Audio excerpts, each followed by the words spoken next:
ఒకసారి వేస్తాం మరొకసారి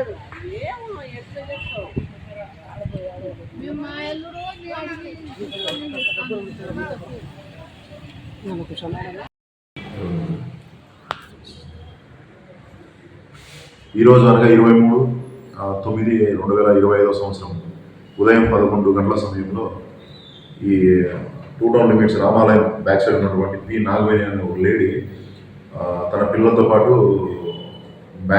బ్యాగ్లో బంగారు ఆభరణాలు పెట్టుకొని వెలుగొడపోదామని చెప్పేసి ఆర్టీసీ బస్ స్టాండ్ దగ్గర దిగేసి బస్ స్టాండ్ లోపలికి వచ్చిన తర్వాత బస్ ఎక్కడానికి అని చెప్పేసి ప్రిపేర్ అవుతూ ఉంటే అన్నోన్ అఫెండర్స్ గుర్తు తెలియని వ్యక్తులు ఆ జిప్ ఓపెన్ చేసి ఆ బ్యాగ్లో ఉన్నటువంటి సుమారు 8 తులాల బంగారు నగల్ని దొంగతనం చేశామని చెప్పేసి ఫిర్యాదు చేయడం జరిగింది.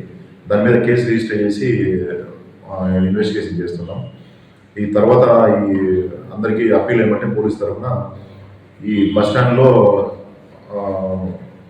బస్సు ప్రయాణం చేసే ప్రయాణికులందరికీ విజ్ఞప్తి ఏమంటే ఈ గోల్డ్ ఆభరణాలు ఏమైనా సరే బ్యాగ్లో పెట్టుకొని ట్రావెల్ చేయాలనుకున్న వాళ్ళు కొంచెం వాటి మీద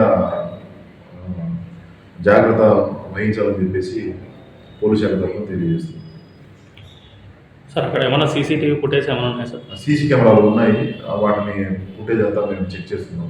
తర్వాత ఓల్డ్ అఫెండర్స్ బ్యాగ్ లిఫ్టింగ్ సంబంధించిన గ్యాంగ్స్ కూడా ఉన్నాయి మా దగ్గర డీటెయిల్స్, అవన్నీ కూడా మేము వెరిఫై చేస్తున్నాము.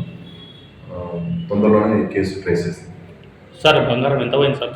8 తులాస్ గోల్డ్, 8 తులాల ఓన్లీ గోల్డ్ క్యాష్ అండి.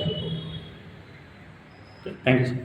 సత్యాన్ని లైక్ చేయండి, నీతిని షేర్ చేయండి. సైరా తెలుగు న్యూస్ టీవీని సబ్స్క్రైబ్ చేయండి.